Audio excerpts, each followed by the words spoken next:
Imana izadusunikiraho ibitangaza n'ibimenyetso, ibyiza n'ibibi bivanze, kugira ngo turusheho kwemera ubwere bw'Imana. Mbega abajepe b'Uwiteka, Imana izana abakomando bitinda. Umva ko abantu bazi kuhangana. Umusirikare wo kwa Farawo se yari guhangana n'inda gute? Waba ujya wicara mu nshuti zawe bakavuga uruzungu ntugire na kimwe utoramo, nuko hari ibanga bakurushije utamenye. Bagutanze kumenya ishuri Action Driving and Language School. Reka nanjye nkwibira ibanga, gana ishuri ryacu Action Driving and Language School, ubashe kwivugira indimi nk'uwavukiyeyo: Igifaransa, Icyongereza, Igiswahili n'Igishinwa. Kuri baba ndi mwifuza kujya mu mahanga namwe, tubafite impamyabumenyi cyangwa se certificate nka TOEFL, IELTS, DEF na TEF. N'abakeneye kwiga computer ntago twabibagiwe. Action Driving and Language School kwigisha amategeko y'umuhanda ku bashaka provisoire, kwigisha gutwara ibinyabiziga ku bashaka perime kandi mu gihe gito. Wadusanga mu mujyi wa Kigali mu nyubako ya Shike muri etage ya mbere umuryango 45C, cyangwa se ukaduhamagara kuri 078 72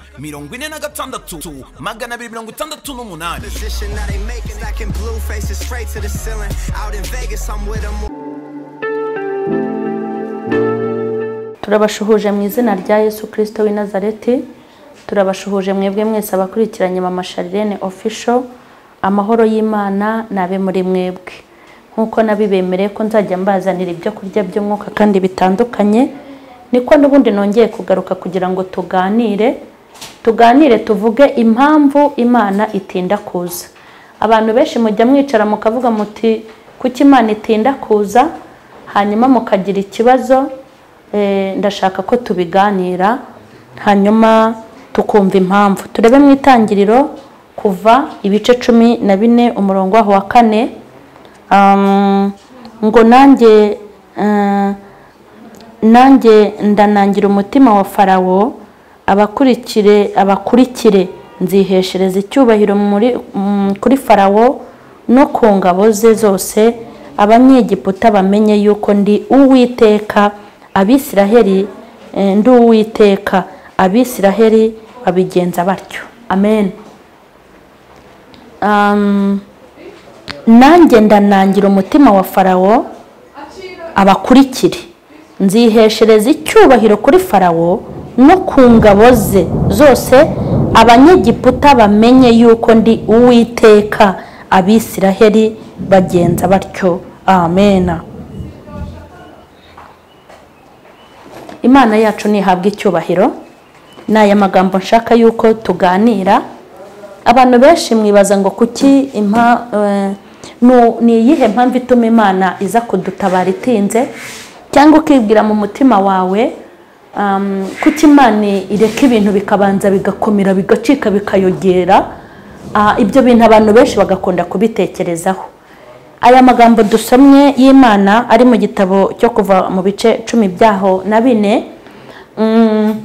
Imana yatumye Mose, Imana yatumye Mose kugira ngo akure Abisiraheli mu Egiputa. Hanyuma ngo Abisiraheli bari bageze mu rwego rwo kuniha. Mureke mbabwire, abantu benshi bibaza ngo kuki Imana itadutabara kare. Abantu benshi bakibaza ngo kuki Imana iza kudutabara byakomeye, byacitse, byabaye bibi. Abantu rero bikababera ikibazo, abantu bikababera ishoberamahanga. Ariko ndashaka tuganire kubwira Imana ntishobora kuza kukuvura uburwayi muganga yashobora. Ubwo se Imana ikuvuye uburwayi bwavurirwa kwa muganga, icyubahiro cyazahabwa nde? Cyahabwa Imana cyangwa cyahabwa muganga? Imana ije kukuburanira urubanza. Abametre bashobora, abavoka bashobora kuburana bagatsinda. Byazamenyekana gute nimba ari metre runaka waruburanye cyangwa ari Uwiteka? Haleluya. Imana si ikemuye ikibazo abana b'abantu babasha gukemura, byazamenyekana gute nimba ari Imana cyangwa ari abantu? Imana siramutse ihaye umunyeshuri ubwenge kandi asanzwe atsinda, byazamenyekana gute ko ari Imana yabumuhaye cyangwa ari amajoro ye yaraye yiga? Imana ishimwe.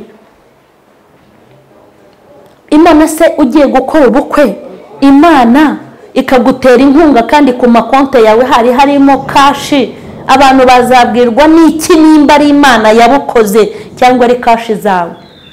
Imana si biretse ku munsi w'ubukwe bose bakiterateranya amafaranga menshi akaboneka, byazagaragara gute nimba ari imana cyangwa ari inshuti zawe zaguteye inkunga?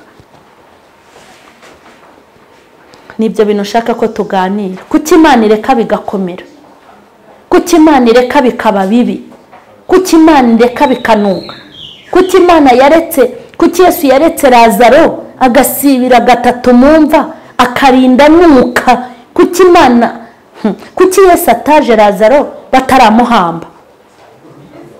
Kuki imana itatabariye Abisiraheli mu Egiputa ikabatabarira ku nyanja?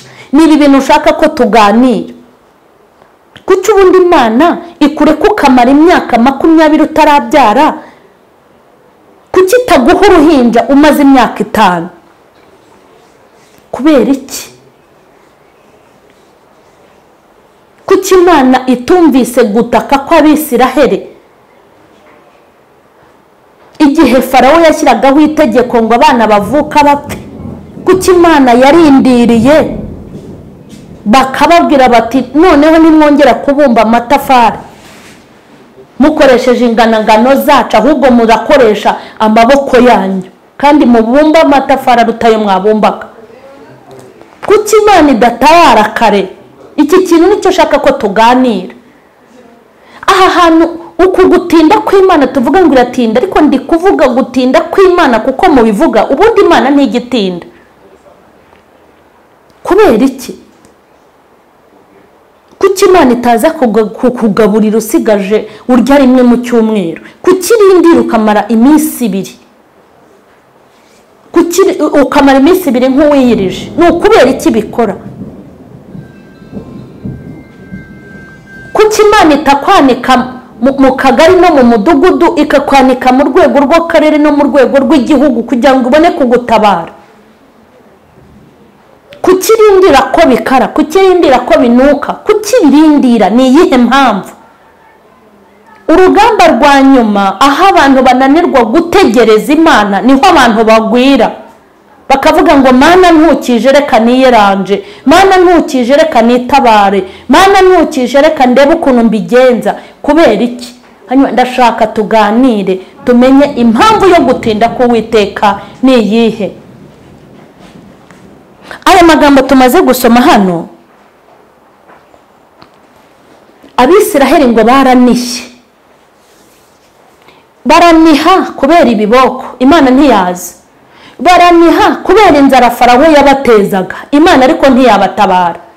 Baraniha kubera ibiboko bakubitwaga ku manywa na nijoro, imana iraceceka. Baraniha kubera uburetwa bakoreshwaga mu buryo bukomeye, imana ngo ntiyazi. Ariko umva ahantu imana yahagurukiye, imana ishimwe, ngo bamaze kugeraho bavuga bati Abisiraheli nibavuka abana b'abahungu mwabaforomo mwe ababyaza, mubona umwana w'umuhungu avutse mujye mumuniga atararira, kuko turi kubona ubu bwoko bufite imbaraga. Nibamara kugwirira muri iki gihugu cya Egiputa bashobora kuzatuzungura igihugu kikaba icyabo. Hanyuma ngo umwami ashyiraho itegeko ngo umwana uvutse mujye mumuniga. Hanyuma rero babyazaga abana mu Egiputa ngo abana bavuka ngo bakabareka bakabaho. Hanyuma ngo bagiye gusobanurira umwami, ngo umwami arababwira ati kuki nabahaye akazi mukaba mutaragakoze? Ni iki gituma mwemerera Abisiraheli bakavuka? Ababyaza ngo barababwira ati buriya bwoko n'ubunyembaraga, bari abagore bafite imbaraga, iyo tugiye kubabyaza dushiduka abana babo bavutse bakarira. Ngo bakorerwa ibintu bibi, hanyuma ngo Uwiteka ngo yumva gutaka kw'Abisiraheli, ngo yumva no kuniha kwabo, hanyuma ngo birazamuka, ngo birarenga bigera ku Uwiteka gutaka kwabo. Ngo bimaze kugera ku Uwiteka ahagurutsa Mose, ahagurutsa na Yosuwa kugira ngo bajye gukura ubwoko bw'Imana mu gihugu cya Egiputa, ngo bahageze nabwo Uwiteka ntabwo yahise ahabavana. Impamvu Imana idatabara vuba ni ukugira ngo ibintu bikomere Imana itwihesherezeho icyubahiro. Ntabwo Imana ari ingome, ntabwo Imana ishinyagura, ntabwo Imana ifite umutima w'ubugome no guhemuka, ahubwo irashaka ko ibintu izakora bizaba ibintu bifatika ku buryo tutazabyitiranya, haleluya, n'abandi bantu. Imana irashaka kuzakora ikintu ku buryo nigikora, haleluya, ku buryo Imana nikuvura uburwayi ufite utazatinyuka kubyitiranya na dogita runaka, n'uriya mu specialist, n'iriya nzobere, n'uriya muntu barahirira. Niyo mpamvu Imana itagukijije. Iyo igukiza kare bari kugira ngo ni ibinini, iyo igukiza kare bari kuvuga ngo ni urushinge baguteye, iyo igukiza kare bari kuvuga ngo ni imiti yabo. Impamvu yabiretse ukivuriza ahantu henshi hatandukanye, n'ubundi Imana yari izi kutazakira, yari ibizi.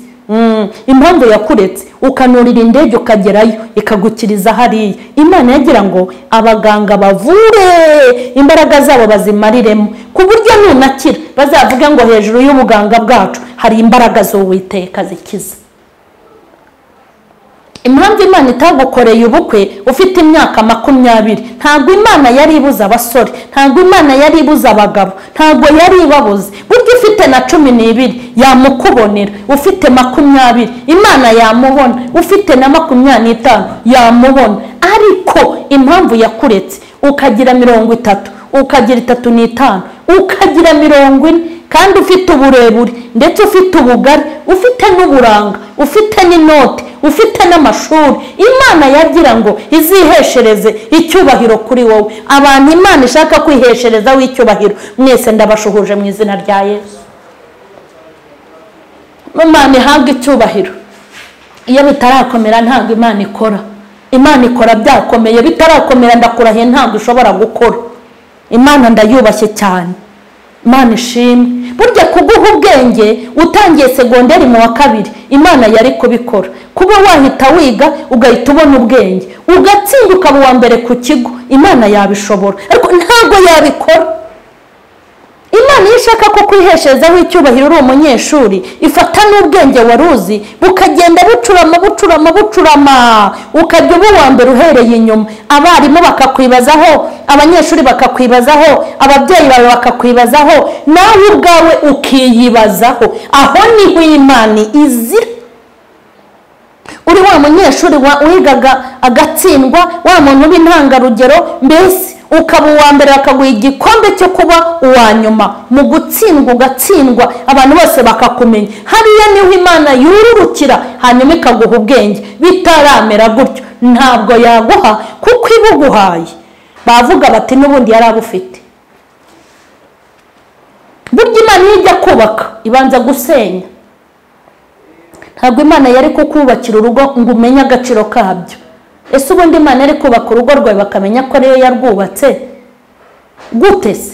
Itazanyemo induru, itazanyemo intonganya, itazanyemo intambara, itazanyemo ibibazo, ntabwo yabikora. Ibintu Imana idafitemo inyungu ntabwo ijya ibyiruka inyuma. Nubona Imana ikwiruka inyuma ugakomeza kubona iri kukugenza, iri no kukugenda, uzitonde cyane. Aho hantu harimo akabanga, uzahatinde. Imana ifite umugambi. Gutinda kw'Imana rero ni ukugira ngo imbaraga zayo zerekanirwe kuri twebwe. Haleluya. Reka mbabwire, kuburana urubanza rwa Mama Sharirene, hagati ya Mama Sharirene n'umugabo we, ni ibintu yakora mu kanya nk'ako guhumbya, ariko se bitarakomera. Bigomba gukomera ku buryo itorero rinanirwa, imiryango ikananirwa, no mu kagari bakananirwa, abantu bose bakananirwa, hanyuma aho tunaniriwe twese dusigaye twibaza, twaraciye imanza byaraducanze, Imana ikururukira muri ako kavuyo hanyuma igakora iby'imbaraga. Umuntu wese akavuga ati iyi ni Imana ibyikoreye. Ariko hari ibintu Imana yakora tukagira ngo ni ukwiyeranja kwacu, ariko Imana ni kwijya ibigenza. Iyo bitarakomera ntabwo bishobora bitarakomera Imana ntishobora kuza. Ntabwo bishoboka. Hari abantu Imana yubakira urugo ntibamenye, ntitunamenye ko ariyo yarwubatse. Kubera iki? ntitwigeze tubona bagira ikibazo, ntitwigeze tubona hari uhungabana, ntitwigeze twumva induru, ntitwigeze twumva urusaku. Hanyuma wabona abantu bubatse urugo ukavuga ngo ni ubwitonzi bw'umugabo, ni ubwitonzi bw'umugore, icyubahiro kigaherera ku mugore n'umugabo. Ariko hari ahandi hantu Imana ivuga iti uru rugo nzarwihesherezaho iki? Icyubahiro. Bamenye ko ndi Imana ikomeye. Nta hantu muzumva bombore, ni bande bagiye mu nkiko, ni bande bagiye mu manza, ni bande bahamagaye abaturanyi, ni bande bahamagaye imiryango. Aho hantu muhitondere, Imana izahaboneka. Ntabwo Imana itinda kuko itwanze, ntabwo Imana iba iri kurebera, ntabwo Imana ari indorerezi mu byacu, ntabwo ijya ifatanya na shitani kuturwanya. Imana iradukunda, Imana itwitaho uko bwije n'uko bukeye, ahubwo hari umugambi w'Imana wihishe hariya hantu. Reka nkubwire, iyo umara kwiga, iyo uza kumara kwiga, wamara kwiga ugahita ubona akazi, ntabwo reka da ugira ngo se abantu bari kugira ngo nawe ubwawe ku giti cyawe ntabwo wari kubiha agaciro. Impamvu wamaze kwiga ukabura akazi n'impamvu depoze, ukadepoze bagasanga watsinzwe, kandi rimwe na rimwe wanatsinze. Wirenganya abantu, wivuga ngo bagukoreho ikimenyane. Imana ihisi iguha ako kazi ako kanya, ntabwo wazamenya ko ari Imana ikaguhaye. Wazavuga ngo ni ubwenge bwanjye bwatumye nkabona, niyo mpamvu utsinda, ukaba wabona n'amanota yo kubona akazi, ukaba wakemererwa kugatangira, ariko ntugatangire bakaguha kandi bakagaha abandi. Ni Imana ibigira ngo itesha agaciro diplome yawe, itesha agaciro ubwenge bwawe, itesha agaciro kwiyemera kwawe. Ahubwo nubona akazi uzavuge ngo burya Imana niyirenze, kuko n'abatarize Imana igikabaha. Yego, kandi impamvu wageze ku kazi ugahura n'intambara kuba umukorana ndetse n'umukoresha, kandi witwara neza, kandi uri umuhanga, n'ibintu ukora binyuze mu mucyo. Imana yagira ngo ikwereke ko kuba ukarambyeho atari ukugakora neza n'ubunyangamugayo gusa, ahubwo harimo n'imbaraga z'Imana yabikoze kugira ngo ukomeze ugakore. Umva Abisiraheli rero ngo barataka ngo Imana yihesha icyubahiro mu Egiputa, kugira ngo Farawo n'ingabo za Farawo n'abaturage bo muri Egiputa bamenye ko mu ijuru hari Imana ifite imbaraga ziruta iz'abarozi bo mu Egiputa, ziruta iz'abakonikoni. Imana iravuga iti mu Egiputa ndashaka kuhakorera ibitangaza n'ibimenyetso byanjye, ku buryo umunyegiputa azavuga ngo hari Imana z'abarozi, hakaba iz'abakonikoni, ariko hariho n'Imana isumba byose, ifite ububasha, ifite n'ubushobozi. Imana isiga itanze isomo mu Egiputa, iriha Abisiraheli.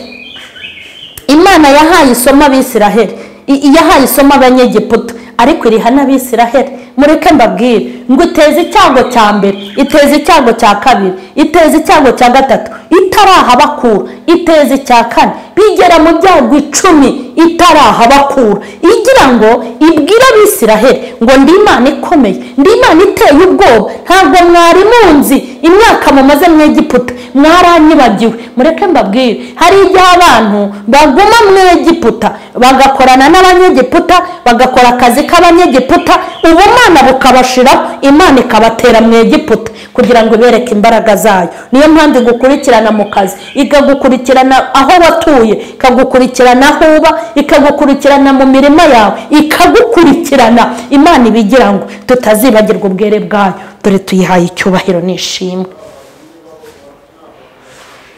Imana ishimwe. Imana iravuga iti ndashaka kwereka Abisiraheli ko nkiri ya Mana imwe bahemukiye, ko ngifite umutima w'imbaraga, ngifite umutima w'urukundo, kandi ngifite ibitangaza n'ibimenyetso mu biganza byanjye. Mureke mbabwire ngo icyago kibaye icya 10, Farawo aravuga ati noneho nimubareke bagende. Hanyuma ngo Abisiraheli bava mu Egiputa ngo baragenda. Kuki Imana itabatabariye mu nzira? Kuki Imana itabatabariye mu Egiputa, ahubwo Imana ibatabarira ku nyanja? Nyihaye icyubahiro. Ngo bageze ku nyanja, Imana nishimwe. Aha hantu ndabakunda. Reka mbabwire, burya Imana yaravuze iti Farawo namweretse ibitangaza byinshi, amazi yo mu Egiputa ngo arangije ngo ahinduka amaraso. Farawo ntiyemera. Mureke mbabwire, Imana izadusunikiraho ibitangaza n'ibimenyetso, ibyiza n'ibibi bivanze, kugira ngo turusheho kwemera ubwere bw'Imana. Nitutabyemera, nge narababwiye ngo na nyuma ya korona hazaza n'ibiruta korona, haze n'ibimeze nka korona, kugeza ubwo abantu bazemera imbaraga z'Imana. Isi izajya kurangira, impande zarinda ivuga, Imana ikitumanuriraho ibitangaza n'ibimenyetso, ibyiza n'ibibi byose bivanze. Nitutemezwa n'ibyiza ikora, izajya ikora n'ibibi ariko twemere. Mana nyahaye icyubahiro. Imana iravuga iti, nishe abana b'imfura, Farawo ndabona agifite kode, hanyuma muteza inda zijya mu myenda no mu mashuka ari umwami. Reka mbabwire, umva ko abantu bagira intwaro za kirimbuzi. Imana igira imbunda, Imana igira ibifaru, Imana igira intwaro.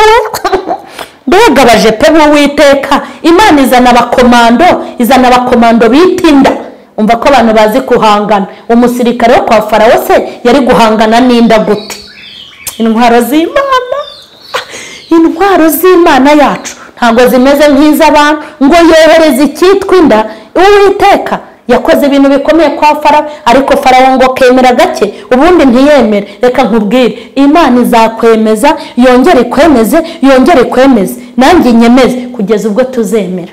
Burya nta muntu unanira Imana ngo njye ntabwo nakizwa, nuko itaraza. Njye sinajya mu rusengero itonde, njye Imana nyitinya nkaho yigeze imfata mu ngotiraniga. Ndayitinya kandi ndayubaha. Ngo abana b'imfura barapfa, Farawo ntiyemera, ngo Imana yohereza ibikeri by'imitubu bikuya kwa Farawo, yaba ari ku meza igikeri kigasimbuka kikaba kigiye mu biryo. Farawo ntiyemera. Imana ngo ifata umukungugu iwurawukubita ngo hose huzura inda, ariko Farawo ntiyemera. Imana ikora ibintu bikomeye, ngo imigezi y'amazi yose mu gihugu cya Farawo ihinduka amaraso, ariko ntiyemera. Imana iravuga iti, paka wemeye ko ndi Uwiteka. Kimbabaje nuko hari abantu bazemera bemeye, mupfe ntimuzanagaruke. Ni ikibazo gikomeye, uzemere kare. Ushobora kwemezwa nuko ikumugaje, ushobora kwemezwa nuko ukatiwe uzira ubusa, ushobora kuzemezwa nuko wahombye, ushobora kwemezwa nuko wapfushije, ushobora kwemezwa nuko wamugaye, ushobora kwemezwa nuko wabaye impumyi. Ibyakwemeza birahari, ariko nje kukubwira ngo ndi nkawe nakemera hakiri kare. Mureke mbabwire ngo reka mbabwire ngo Farawo agira ubwoba bw'akanya gato, ariko mwanyemewe mugahindira umushyitsi Imana, mugahindira umushyitsi Uwiteka mu myaka yanyu yose yo kubaho. Ko Uwiteka ari wo guhindirwa umushyitsi. Abantu mudatinya Imana mutinya iki? Njya mbona abashumba badatinya Imana, nkabona abapotre batayitinya, njya mbona aba bishopu, nkabona abahanuzi batayitinya, njya mbona abaririmbyi batayitinya, nkabona abavuga butumwa mutayitinya. Bantu mudatinya Imana, ubundi mutinya iki?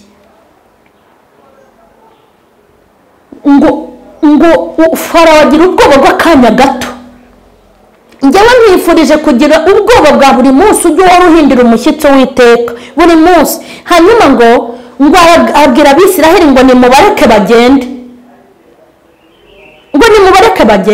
Hanyuma ngo barabareka baragenda, ariko ngo bageze mu nzira Farawo ngo biranga. Ngo Farawo arareba asanga abaturage ba Farawo bari bagiye kubumba amatafari, imirimo y'uburetwa bari barayihariye Abisiraheli, ibintu by'agatunambwena bari barabihaye Abisiraheli, ari abagaragu babo, ari abajana n'abajajabyi babo. Hanyuma ngo aravuga ati, nimufate intwaro zikomeye, murebe abasirikare bazi kurwana, murebe ibifaru, murebe intwaro ziteye ubwo, mugende mutangire Abisiraheli ntibarenga aho bageze.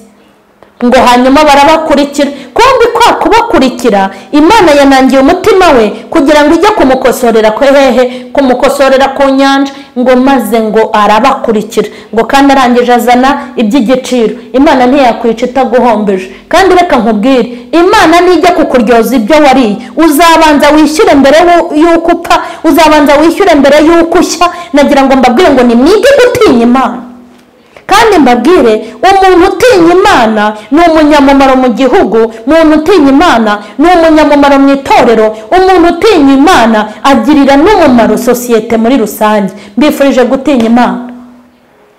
Ngo Imana imunangira umutima, iramunangira umutima akomeza kubakurikira. Abantu ntibagira ubwoba. Ibintu 10 Imana yari yakoze byari gutuma ahinda umushyitsi, ngo ariko Imana yarebye mu mutima wa Farawo. Imana irareba ibona ntabwo aremera. Hari igihe abantu batureba bakagira ngo twaremeye, ariko Imana yareba mu mutima ikabona ntituremera. Ukabona Imana iri gusukaho umuntu ibitangaza n'ibimenyetso, cyangwa iri gusuka ahantu ibitangaza n'ibimenyetso. Turamunura muziriki Imana, ariko Imana ntigihora umuntu busa. Ngo bageze ku nyanja, ngo Abisiraheli batangira kuvuza induru. Birababaje, biteye agahinda kuna Abisiraheli barinze bagera ku nyanja batarabona imbaraga z'Imana. Kuko imyaka mumaranye n'Imana n'ubu ntimurabona imbaraga z'Imana. Imana ikakwiyereka warabuze umuntu kwemera uri umusore cyangwa inkumi, ikakurambagiriza ntiwemere, ikagukorera ubukwe ntiwemere, wagera mu rugo ngo nzakura hehe umwana, ntiwemere ko n'umwana izamuguha. Abantu kuki mutajya mwemera? Yamara kukwemeza iguhaye umwana ntiwemere ko izanamugaburira, ariko abantu muri babi. Imana ikaguha minerivare, Imana ikaguha ubwenge mu ishuri, wahaba umushomeri ukavuza induru, wajya kubona akazi ukatanga avance ugahemukira Imana. Imana yaguhaye minerivare ikaguha ubwenge mu ishuri ugatsinda, ni Imana y'umuswa itaguha akazi. Ukabyara umwana wa mbere ukabura icyo umugaburira, ukabyara umwana wa kabiri ukabura icyo umuha, ukabyara umwana wa gatatu Imana ikakugaburira, wabyara uwa kane Imana ikagutera inkunga, wabyara uwa gatanu ngo sinzongera kubyara. Bariya bose Imana yagaburiye, wari wayikoreye iki? Hari abantu bameze nka Farawo batemera, ariko Imana izajya imanura ibitangaza n'ibimenyetso paka mwemeye, kuko Imana icyo ishaka ni uko twemera kandi tukemera ubuhake bwayo. Imana ngo ibona umubabaro wo kwitotomba kw'Abisiraheli. Umva ikintu Imana basi yabakoreye, ngo bari kurira ngo Farawo bari inyuma, ngo yazanye inkingi y'umwijima iyishyira imbere y'Abisiraheli, iyishyira imbere y'Abanyegiputa, kugira ngo uwo mwijima Abanyegiputa, haleluya, Imana ndayishimye, Abanyegiputa nibabona uwo mwijima bajye babona umwijima batabona Abisiraheli imbere. Ndashima Imana igihuma amaso ibitugenzi bitera gukabakaba no kumanywa. Niyo mpamvu ababisha batadushyikira, niyo mpamvu abagome batatubasha, niyo mpamvu abagambanyi batunaniwe, niyo mpamvu abazimu n'abadayimoni batadushobora. Hari igihu cy'umwijima Imana yashyize imbere. Ibyo nabyo Imana irabikora, ariko Abisiraheli ntibabibona. Ngo hanyuma igeze ku Bisiraheli ihashyira inkingi y'umuriro. Birababaje kubw'umuriro n'urumuri Imana yadushyize imbere ngo tubone imirimo n'ibitangaza. Kandi impamvu Uwiteka yahumye Abisiraheli byari ukugira ngo imirimo Imana iri gukorera Abisiraheli batabibona. Mureke mbabwire, shimiye Imana yacu ikora bucece, kugira ngo batamenya ibyo iri kudupangira n'ibyo iri kudukorera. So abantu baba bashaka kukwica nta n'ikiraguha, bamenye ingi zaduha noneho barara baturangije. Ndashimira Imana imirimo yayo ko ibiri gukorerwa imbere, nihabwe icyubahiro. Ngo barangije, ngo bageze ku nyanja Abisiraheli baribagirwa, kandi Abanyegiputa batewe ubuhumyi. Abisiraheli bamurikiwe n'Imana. Birababaje kuba Imana iguhaye agahenge ngo ucuruze ariko ntuyihe icyubahiro. Birababaje kuba abandi barirukanwe mu kazi bakabagabanya mu bakozi kubera COVID-19, wowe ukaba waragasigaye ariko imbaraga z'Imana ntuzibone. Birababaje Abanyarwanda, birababaje yemwe abatuye isi. Birababaje muri ibihe bya korona kuba ukirya ukanywa ukaba utarajugunywa hanze, ukaba ukomeje imishinga yawe abandi barayitarambitse ariko ukaba utarabiha agaciro. Biteye agahinda.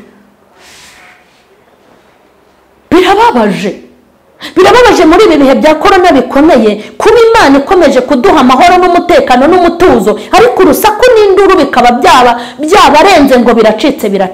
Biteye agahinda. Banyarwanda, birababaje ukuboko kw'Imana gukomeje kuramburirwa kuri twebwe mu bihe bigoye, tukaba dukomeje kugubwa neza. Imana igenda ikora iburyo n'ibumoso kugira ngo itunezeze, iduhe umutekano, turaryama tukizigura. Nta bisasu turi kumva hejuru yacu. Mu bindi bihugu abantu bari gupfa buri munsi, ariko ineza y'umutekano Imana yadoye mu gihugu cy'u Rwanda mukaba mutari kuyiha icyubahiro. Biteye agahinda, ariko nimutemera n'ubundi muzemera. kuko bizabemeza birahari. Ngiye nagira ngo nkubwire ngo no kuba turyama tugasinzira muri iki gihugu cy'u Rwanda tukaba dufite umutuzo n'umutekano, ahandi hari bombori twari dukwiye kubihera Imana icyubahiro tukavuga ngo tugushimira umutekano waduhaye. Birababaje kutabona imirimo y'Imana.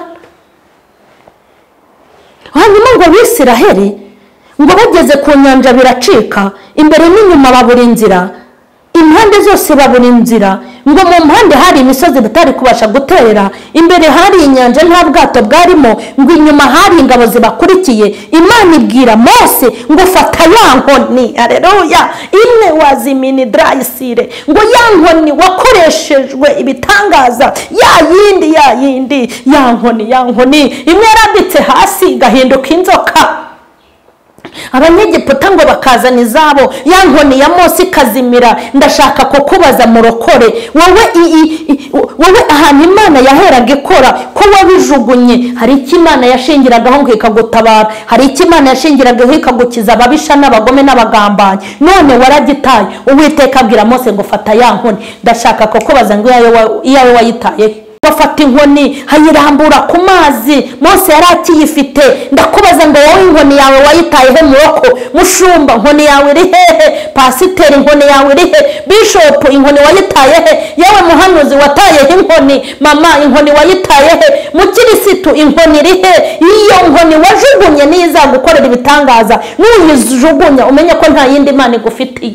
Ngo yegura ya nkoni yahawe n'Uwiteka, inkoni yahawe n'Imana, ngo arayizana yirambura hehe rata? Ayirambura ku mazi, ngo amazi arangije acikamo kabiri. Hanyuma ngo Abisiraheli barambuka, haleluya. Ngo Umwisiraheli wa nyuma avuye mu mazi, Umunyegiputa wa nyuma yagiyemo. Imana yiheshereza icyubahiro kuri Farawo. Abarokotse reka mbabwire, abantu basigaye mu Egiputa nibo bakubwira inkuru y'ibyabaye kuri Farawo, y'ibyabaye ku ngabo za Farawo n'amagare y'intambara n'ibikomeye. Maze ngo yishinga Abisiraheli. Nkunda ukuntu mwishinga abakijijwe neza, mukabishinga bajya gusenga mugasengana, bajya mu rusengero mukinjira nayo, nyamara burya bafite urumuri n'umucyo, ariko uragenda imbokoboko. Hanyuma ngo Imana irengeza ababisha b'Abisiraheli, ngo barengeje inyanja, ngo bose barapfa barashira. Hanyuma babona imbaraga z'Imana. Tugiye gusenga, ntiwongere kwitotomba. Impamvu Imana yatinze ni ukugira ngo bigwire. Impamvu Imana yatinze kuza ni ukugira ngo imbaraga zayo zigaragare, ni ukugira ngo n'abantu bazabimenye. Ntabwo Imana yagutabara ikibazo cyawe kitarajya ku karubanda. Nk'ubu ngewe nyihaye icyubahiro, haleluya. Ndashimira Imana ko ibibazo byanjye byagiye ku karubanda, kandi ndashima Imana ko byagiye ahabona. Hanyuma iyi ntabara se nari kwavuga ngo yarantabaye mukamenya ko yarantabaye iki. Ndayishimiye, kandi iki ni cyizere mfite, nuko bigiye gusobanuka ubu. Iyo biza kuba bitarajya habona, nari kuba mfite urugendo rurerure rwo kugira ngo bizajye nahabona, ariko biri mu nzira. Imana nyihaye icyubahiro. Ese umenya impamvu udatabarwa? Umenya impamvu Imana itinda? Umenya impamvu bikomera cyane se kandi bigakomera yicaye ntigire icyo ikora? Umenya impamvu y'inzara irambye? Umenya impamvu y'ubushomeri bwawe? Umenya impamvu ya bombori mu rugo? Umenya impamvu abana bawe batarakizwa? Umenya impamvu abakobwa bawe batwaye inda? Umenya impamvu abana bawe babaye ibirara? Imana iragira ngo yiheshe icyubahiro ku buzima bwawe. Hanyuma Imana ikintu izakora, umuntu wese azavuge ngo Imana ifite imbaraga. Mureke dusenge. Ntiwongere kuruha mu mutima, ntiwongere kwitotomba no kwinuba. Imana iragukunda kandi irakuzi. Imana ikwitayeho. Impamvu yabiretse bikanuka nuko ishaka ko bihumura. Impamvu yabiretse ukangwa cyane nuko uzakundwa cyane. Impamvu wamenyekanye mu bibi nuko uzamenyekana no mu byiza. Impamvu y'iyo nzara nyinshi nuko uzanarya ugahaga. Impamvu y'amagambo bakuvuga bakakwanga nuko uzanavugwa neza ugakundwa. Haleluya. Mana ndakubashye cyane, ngushimiye ubutumwa n'imuguru duhaye, ngushimiye ijambo rizima kandi ryiza, ngushimiye message mpaye guha abantu bawe. Ndabasengeye mu izina rya Yesu, tanga ku mitima yabo bahe gutuza, bahihumure mu izina rya Yesu. Ntibongere kwiganyira ukundi, imbaraga n'ubushobozi bituruka ku Mana byinjire mu bugingo no mu buzima bwabo. Haga icyubahiro ko kuri muzima, kirwa hejuru ko kuri mwiza Mana. Izina ryawe nirihabwa icyubahiro, kurengera kwawe no gutabara kwawe nibijye ku bantu bawe. Ndasengera abankurikiraniye hafi na kure kugira ngo bazuke kandi bakire, womore ibikomere byo mu mitima, bongere bakugira icyizere, bongere bakunde kubana nawe. Ngaho iri jambo riherekeze rigere kure, abaca bugufi bose Mana bababarire, kandi umuntu wese ugarutse umugarukire, umuntu ukomanga uze kumukingurira, uwihanuze kumubabarira. Imbaraga n'amavuta bigere kuri iri jambo riherekesha abamarayika kandi rihindure rigira umumaro. Ndasengera bari mu kaga ngo kabakuremo, ndasengera abafite ibyago ngo batabare, ndasengera ibihugu by'abaturanyi, ndasengera igihugu cyacu cy'u Rwanda, ndasengera abankurikiranye naho bari mu bihugu barimo. Urambura ikiganza barwanirire itorero ryawe rihirwe n'ijuru, ufashe abantu bawe Mana. Ureba abarwayi n'abafunze, ureba abanyeshuri ku bigo by'amashuri, ureba iki cyorezo cya COVID-19, ureba abagome n'abagambanyi n'abarozi. Uhaguruka urwane intambara ikomeye, uturengere kandi utwiteho. Gushimira ijambo ryawe rizima kandi ryiza, cyubahiro n'ikibi cyawe mu izina rya Yesu, amen. Bifurije amahirwe masa yo kumenya umugambi Imana ibashakaho mu izina rya Yesu, amen.